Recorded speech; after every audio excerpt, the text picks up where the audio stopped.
जनाब, last class में हमारा क्या टॉपिक था? Any idea about it?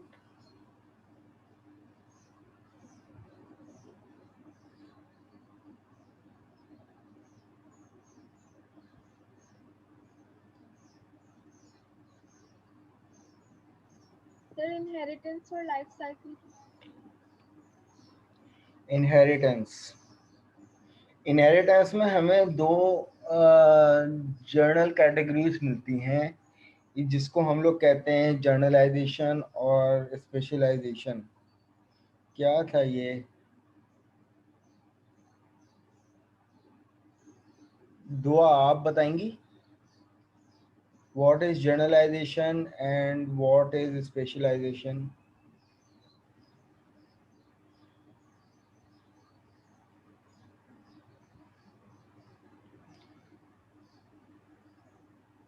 जी दुआ, आप मेरी वॉइस सुन सकती हैं?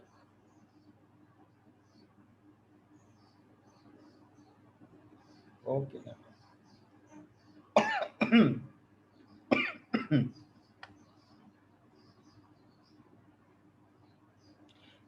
माजुल्ला खान वारसी।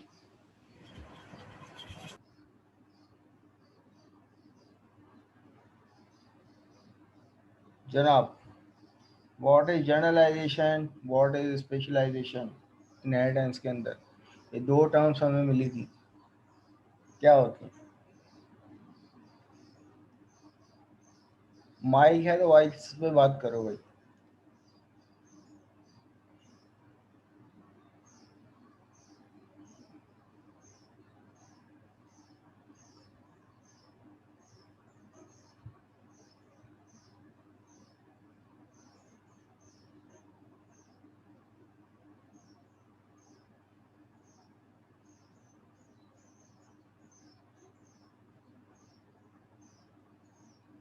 जी मास, मेरी वॉइस आ रही है आपको?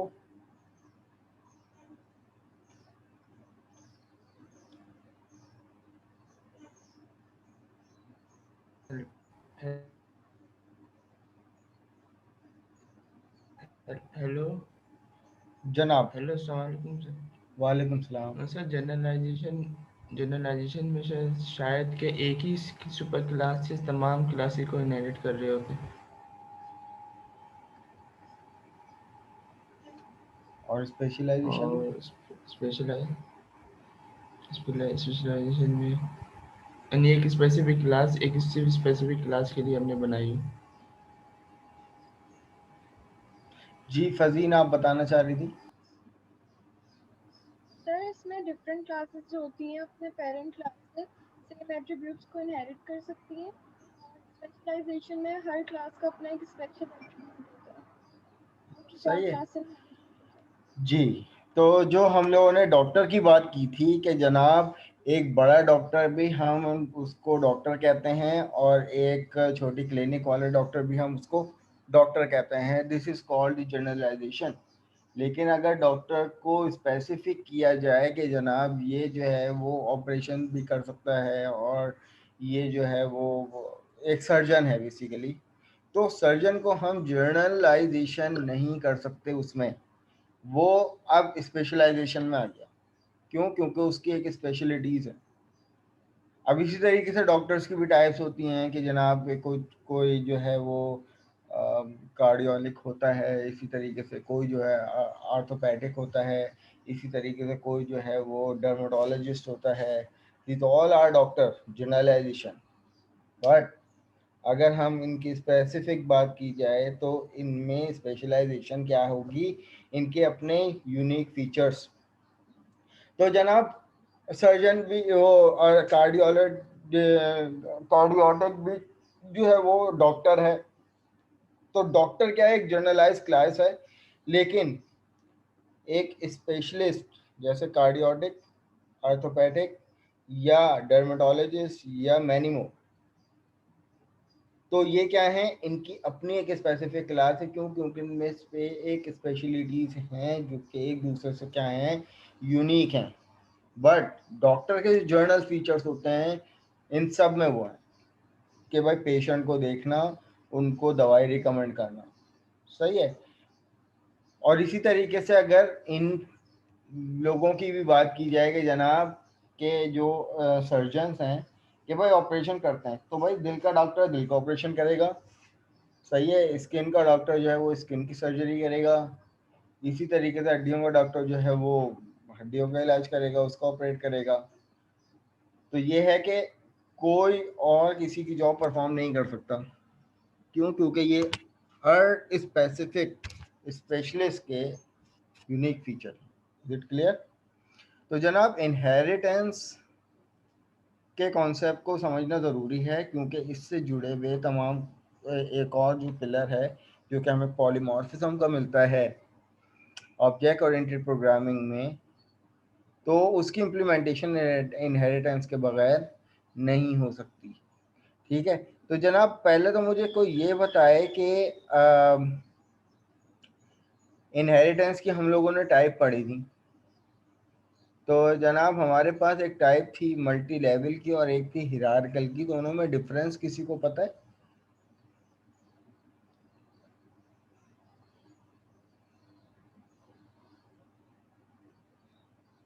मल्टी लेवल और हिरार्कल इनहेरिटेंस में? सर हायरार्किकल जो थी वो सेम क्लास को इनहेरिट करते हैं, और जो मल्टी लेवल थी वो जैसे फॉर एग्जांपल एक ट्रांसपोर्ट की क्लास है और एक कार की क्लास है, तो कार ट्रांसपोर्ट को इनहेरिट करिए लेकिन कार को कोई और क्लास इनहेरिट करे। कौन कौन कर सकता है कार को? एक और लेवल बताएं इसका, कार का। तो कार की कोई टाइप ले ले, होंडा या कोई भी गाड़ी का नाम। सही है। अच्छा जी, वन मेन क्लास से टू सब क्लास मिलती हैं, तो जनाब क्या नाम है, मोहम्मद तलहा खान, तो ये किसका कॉन्सेप्ट कहलाता है? क्या ये मल्टी लेवल होता है? क्या ये हिरार्कल होता है? अगर एक मेन क्लास और उसकी सब नोट हो तो ये हिरार्कल है, और जो इन्होंने बताया फतीन ने वो मल्टी लेवल है, जो कि हम लोगों ने ग्रैंड फादर फिर फादर और फिर सन की मिसाल ली थी। तो ये क्या थी? लेवल वाइज इनहेरिटेंस की एक लेवल बन रहा था कि पहले जो थे, अगर नॉर्मली अगर बात की जाए तो वो फादर पहला लेवल होता है, फिर उसके बाद उससे ड्राइव कौन होता है? उसका सन या उसकी डॉटर। ठीक है, फर्दर मोर क्या ड्राइव होता है, जो इसी तरीके से लेवल बनते जाते हैं। तो अल्टीमेटली तमाम सब लेवल का पेरेंट लेवल से भी ताल्लुक हो जाता है, क्योंकि उनके पेरेंट का ताल्लुक बिल्कुल सबसे पहले वाले पेरेंट से ताल्लुक होता है। तो that was the multi multi level inheritance. ठीक है, तो मल्टीपल इनहेरिटेंस के बारे में हमने होल्ड किया था, जैसे उसकी डेफिनेशन को लेते हुए चले थे कि जनाब मल्टीपल इनहेरिटेंस क्या होती है कि सी शार्प हमें डायरेक्ट अलाउ नहीं करता कि जनाब अगर हम दो ऐसी क्लासेस को किसी तीसरे क्लासेस के साथ, यानी एक क्लास है उसको इनहेरिट तो एक क्लास से तो कर सकते हैं, उस क्लास से जिसका ऑब्जेक्ट क्रिएट हो सकता है, नॉर्मल क्लास जो होती है। लेकिन हम एक से ज़्यादा नॉर्मल क्लास से किसी एक क्लास को सी शार्प और जावा में इनहेरिट नहीं कर सकते। ये हमें सी प्लस प्लस अलाउ करता है, बट जावा और सी शार्प अलाउ नहीं करते। तो उसके लिए कॉन्सेप्ट इंटरफेसिस का यूज़ होता है जो आगे आएगा। तो जनाब इसके बारे में किसी को आइडिया है, इस टर्म के बारे में?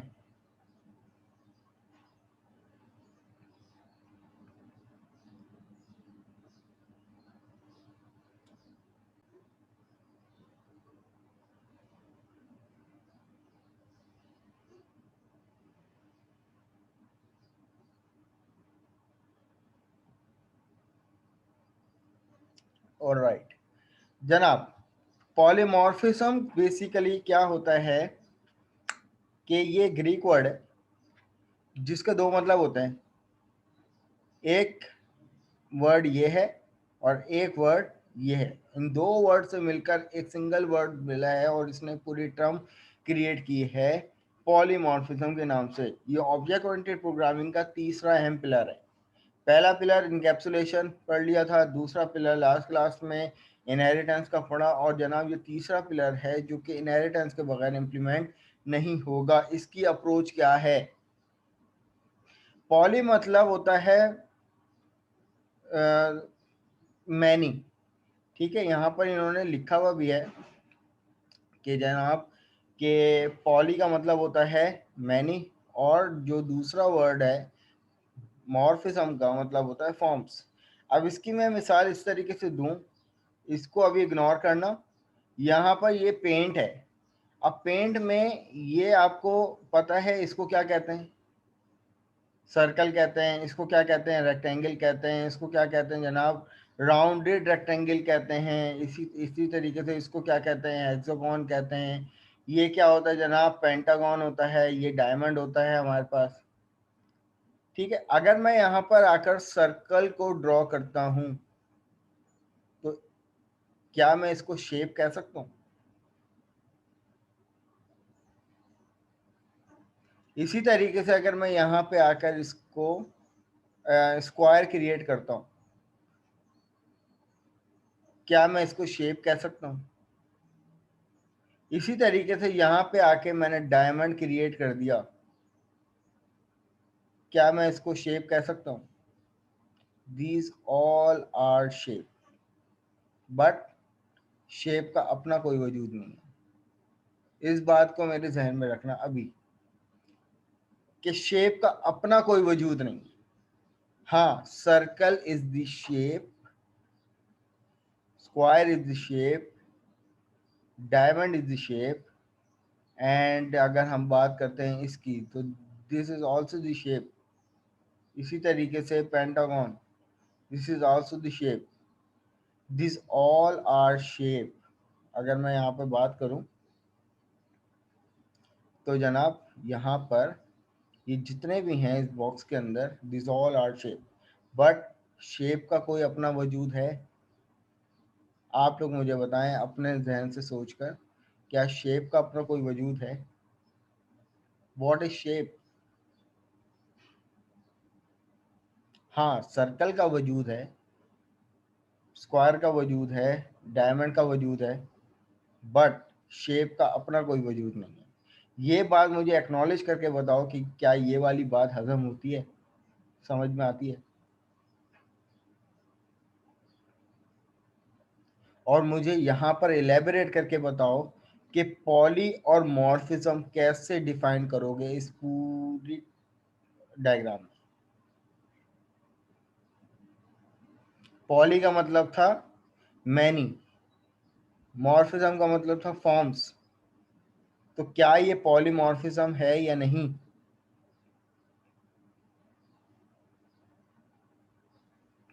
बिल्कुल ये पॉलीमॉर्फिज्म है। क्यों? क्योंकि पॉली का मतलब था मैनी, तो ये क्या है, मैनी। मॉर्फिज्म का मतलब होता है फॉर्म्स। तो अगर हम शेप की बात कर रहे हैं तो जनाब डिफरेंट मैनी फॉर्म्स। फॉर्म्स का मतलब ये सर्कल, ये स्क्वायर, ये डायमंड, इसी तरीके से ये हेक्सागोन और ये pentagon. This all are shape, but keep in mind shape का अपना कोई वजूद नहीं। सही है। तो दुआ क्या कह रही हैं कि पॉली जो वो शेप हैं जो मॉर्फिज्म, हाँ सर्कल ईटीसी, बिल्कुल सही है, ऐसा ही है। तो जनाब दिस ऑल आर शेप। इसी तरीके से यहाँ पर अगर देखा जाए तो जनाब यहाँ पर पॉलीमॉर्फिज्म का कॉन्सेप्ट यूज हुआ हुआ है। कैसे कि जनाब मैं किसी भी ऑब्जेक्ट को पकड़ूंगा और रन टाइम पे क्रिएट कर दूंगा। तो जनाब अगर मैंने यहाँ पर लिया तो मैंने एक ऑब्जेक्ट यहाँ से उठाया, ठीक है, और यहाँ पे आके उसकी एक शेप ड्रॉ कर दी। रन टाइम है ना ये मेरा, ठीक है, मैं एक क्लाइंट हूँ, यूजर हूँ, रन टाइम पे एक शेप ड्रॉ कर रहा हूँ।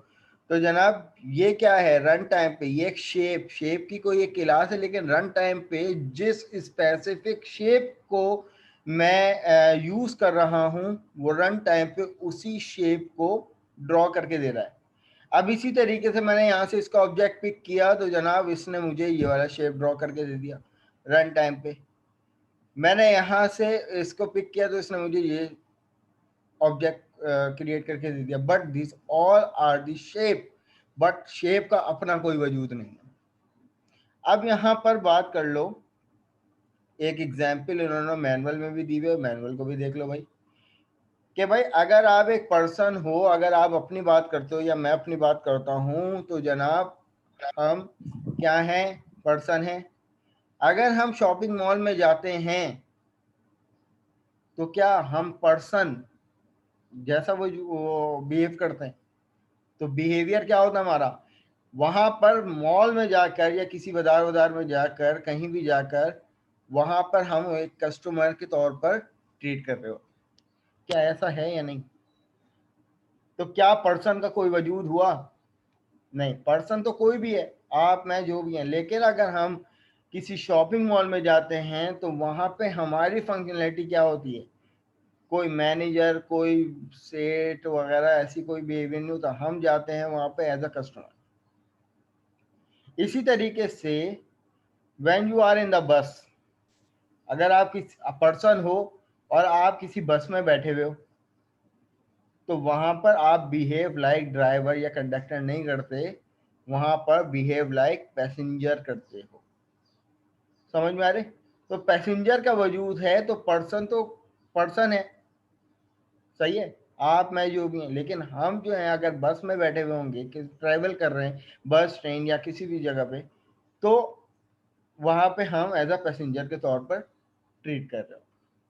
अगर इसी तरीके से यू आर एट स्कूल या यूनिवर्सिटी, अगर हम अपनी बात करें तो भाई हम यूनिवर्सिटी जाते हैं, तो जनाब क्या हमारा वजूद पर्सन से क्या हो जाता है? As a student.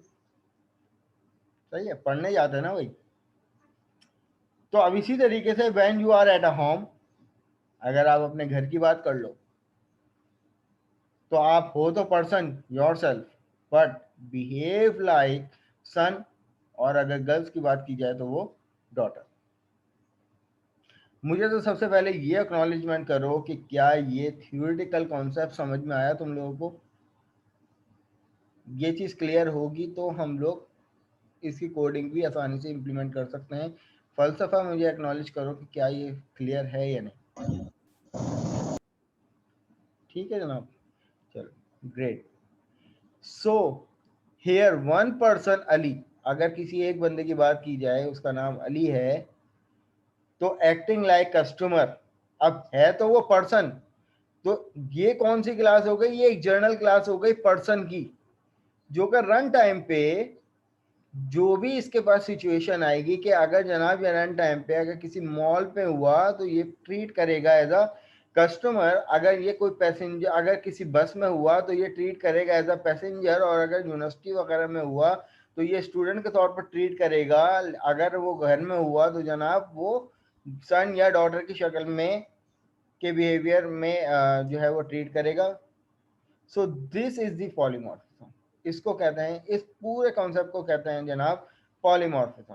कि polymorphism is more than one function with the same name but different working.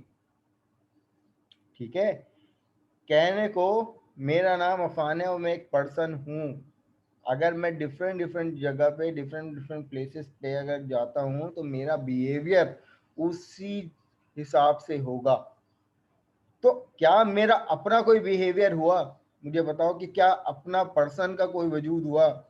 क्या हमने कोई पर्सन की फंक्शनैलिटी, पर्सन से रिलेटेड कुछ डिफाइन की? नहीं।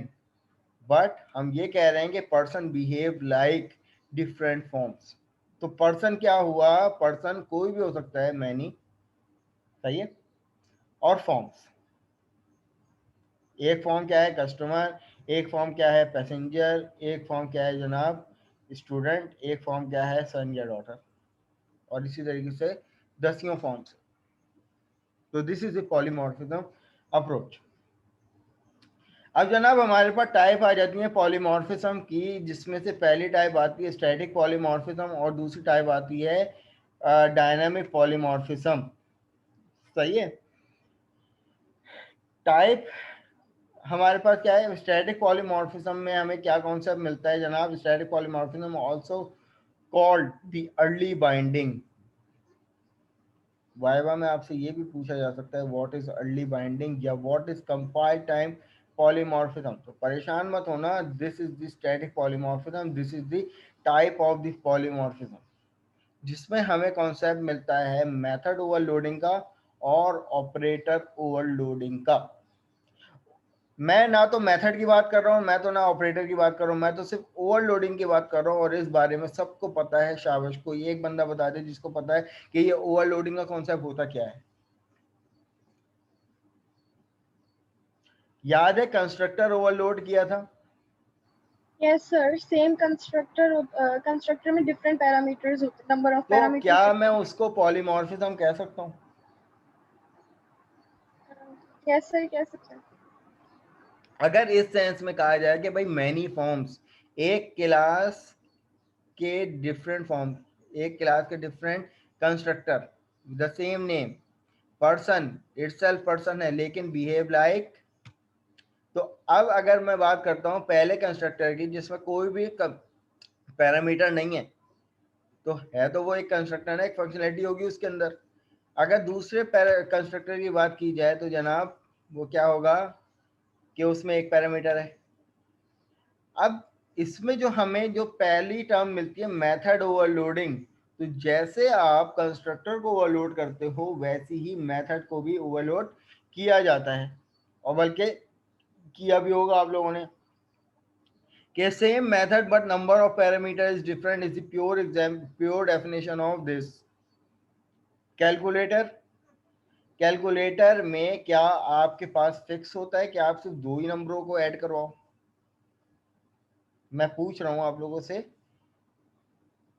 क्या हम नो अपनी सर। मर्जी के नंबर ऑफ डिजिट भी तो सम करवा सकते हैं ना भाई? अगर किसी, लेकिन एटलीस्ट दो नंबर होने चाहिए, सही है? तो भाई दो नंबर को सम करवाना है, तीन नंबर को सम करवाना है, जितनी कैलकुलेटर की कैपेसिटी है, 32 बिट का आमतौर पर साइंटिफिक कैलकुलेटर होता है, तो जनाब उसमें उतने नंबर की कैपेसिटी होती है। तो आप उतने नंबर को अपनी मर्जी से as per requirement run time पे डिसीजन लेते हो। जनाब अगर मुझे तीन नंबरों को सम करवाना है तो सम क्या है? एक फंक्शनैलिटी, लेकिन उसकी कितनी फॉर्म्स हैं? Many forms. कि भाई आप दो नंबरों को भी ऐड करवाओ, आप तीन नंबरों को भी ऐड करवाओ, आप चार नंबरों को भी ऐड करो। ठीक है? तो जनाब यहां पर तो सबसे पहले तो स्टैटिक पॉलीमॉर्फिज्म को इंप्लीमेंट करके निपटाते हैं कि इसमें हमें दो अप्रोचेस मिलती हैं। एक अप्रोच क्या मिलती है? Method overloading. अगर मैं यहाँ पर कोई किसी भी क्लास की बात करूं, पब्लिक क्लास कैलकुलेटर की, तो ये मेरे पास एक क्लास है, इसके अंदर मैंने एक मेथड बना लिया पब्लिक वॉइड ऐड। ठीक है? या अगर मैं बात करता हूं पब्लिक इंटीजर ऐड। अब इस मेथड में ये एक मेथड मैंने ये बना दिया और इसमें रिटर्न करवा दिया। क्या रिटर्न करवा दिया जनाब? इसमें मैंने एक पैरामीटर दे दिया a कॉमा इंटीजर b और रिटर्न करवा दिया a प्लस b। तो अब ये मुझे क्या रिटर्न करके देगा कि जो भी, पहले तो ये मेथड यूजर से इनपुट लेगा, दो नंबरों को लेगा। इसी तरीके से मैंने इस मेथड को कॉपी किया और जनाब यहाँ पर एक दो तीन चार दफा इंप्लीमेंट कर दिया। तो अब यहाँ पर ए बी इंटीजर सी, तो यहाँ पर सॉरी मैंने यहाँ पर इंटीजर सी,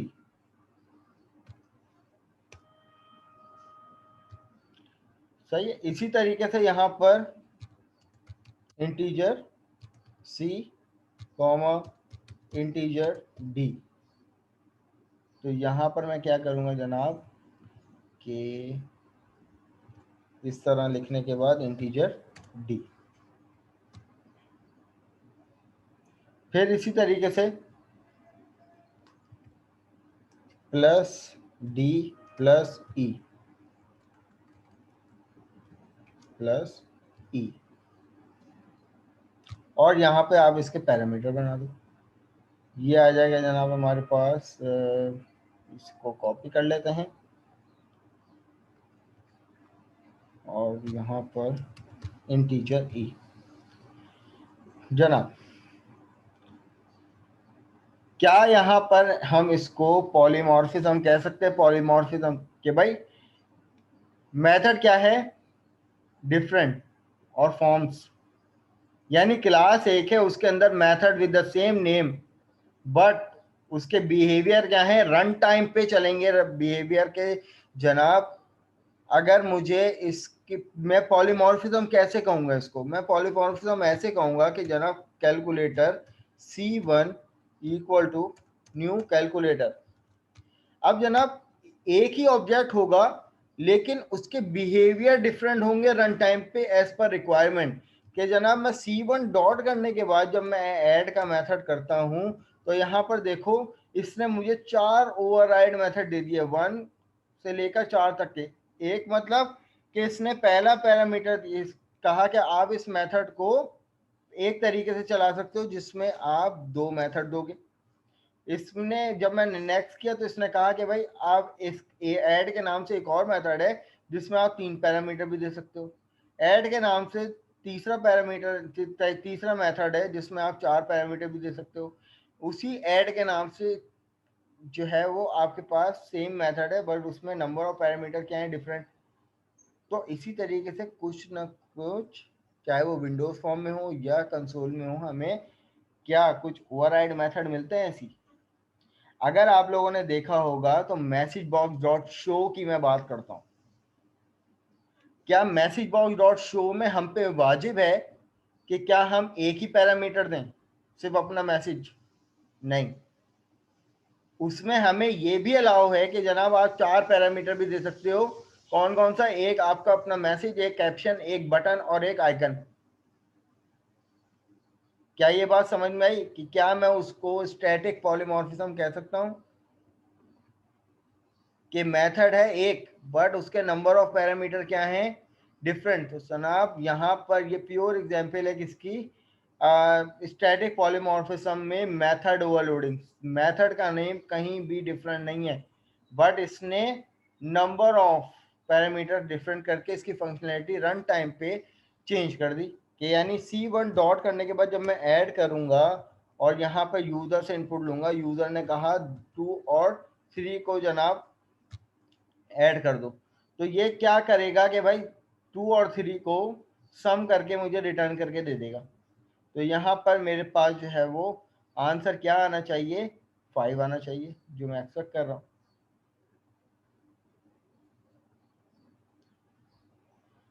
अच्छा जनाब, अभी मैंने प्रिंट नहीं करवाया, आप यहाँ पर इसको प्रिंट करवा लो।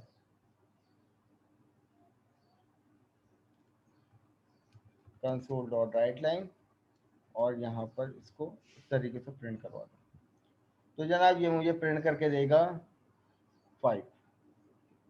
अब इसी तरीके से मेथड वही था और उसी ऑब्जेक्ट के थ्रू, मेथड वही था उसी ऑब्जेक्ट के थ्रू मुझे ऐड का मेथड यूज करना है बट इसमें अब जो है वो 1, 2, 3 3 पैरामीटर ले रहा हूं। अब ये मैंने एक मेथड बना दिया। तो जनाब याद रखिएगा कि वही पर्सन की अगर हम लोग की मिसाल लें, पर्सन एक है बट बिहेव लाइक डिफरेंट। तो यहाँ पर क्या है, कैलकुलेशन, कैलकुलेटर है, तो कैलकुलेटर का एक ऑब्जेक्ट है तो वो बिहेव कर रहा है एडिशन के डिफरेंट बिहेवियर। इसी तरीके से आप सब्ट्रैक्शन के करते हो, इसी तरीके से डिवीजन के करते हो, मल्टीप्लिकेशन के करते हो। तो देखो same method but number of parameter is different. तो अब जो है वो हमारे पास क्या रिटर्न होके आएगा, 1 + 2 + 3 का सम विच इज 6। तो this is all about the method overloading. अब जनाब ऑपरेटर ओवरलोडिंग ये और ज्यादा इंटरेस्टिंग कॉन्सेप्ट है। ऑपरेटर तो समझ में आ रहा है कि जनाब हमारे पास कोई ना कोई ऑपरेटर होगा, like plus, minus, divide, multiply, whatever, ठीक है। और आपको ये भी पता है कि हर ऑपरेटर की अपनी कोई फंक्शनलिटी होती है। यानी अगर मैं माइनस के ऑपरेटर की बात करूं तो माइनस का काम क्या होता है कि भाई एक नंबर को दूसरे से माइनस करवाना, ठीक है, डिफरेंस निकालना। इसी तरीके से अगर मैं प्लस की बात करूं तो प्लस का मतलब होता है दोनों को ऐड करना। तो अब मुझे आप लोग ये बताइए कि क्या मैं माइनस के ऑपरेटर को यूज करते हुए ऐड करवा सकता हूँ कि मैं दो नंबरों के दरमियान माइनस लिखूं लेकिन वो ऐड करे।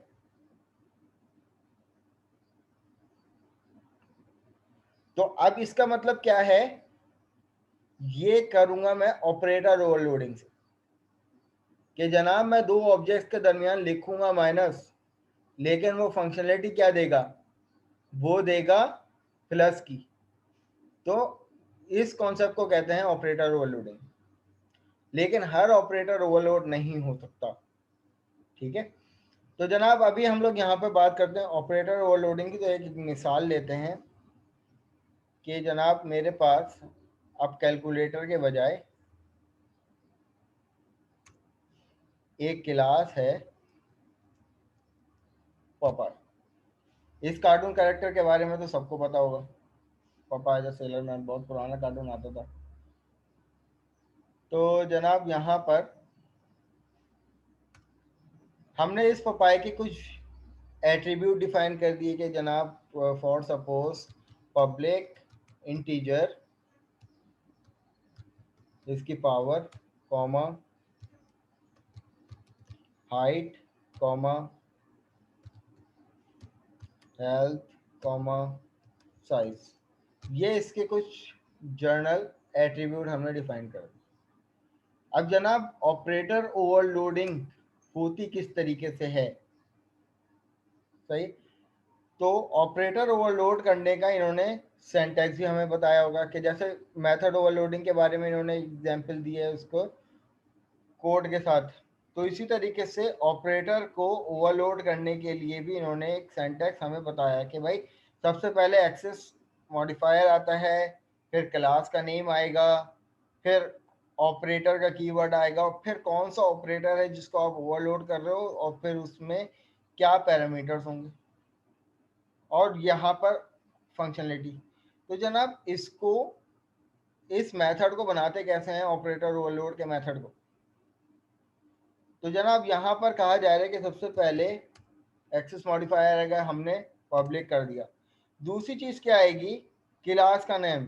इस टाइम आपकी क्लास का नेम क्या है, पपाई।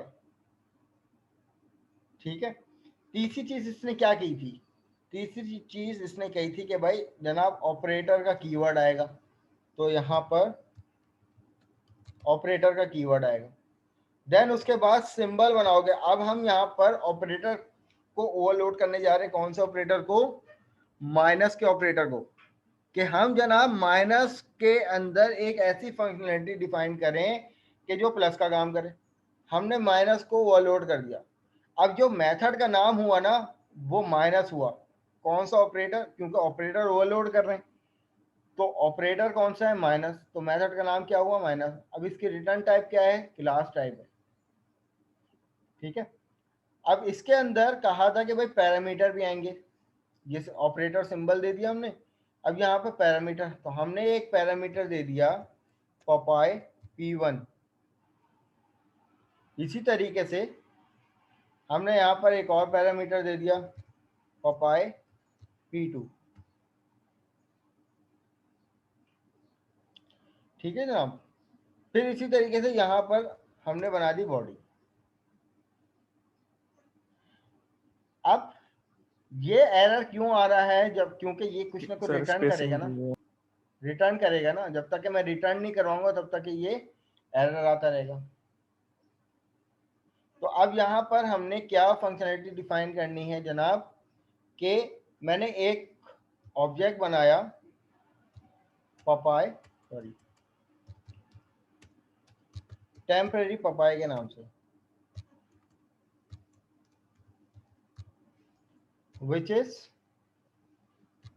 equal to new पपाई।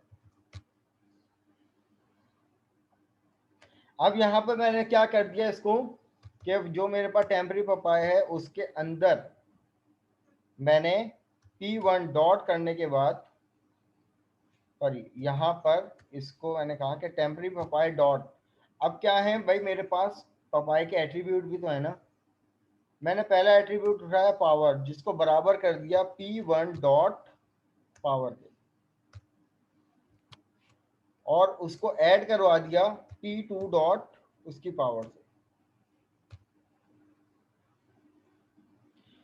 इसका मतलब क्या हुआ कि जनाब मैंने इस ऑपरेटर में दो पैरामीटर पास किए थे, एक P1 और P2, किस टाइप के, क्लास टाइप के।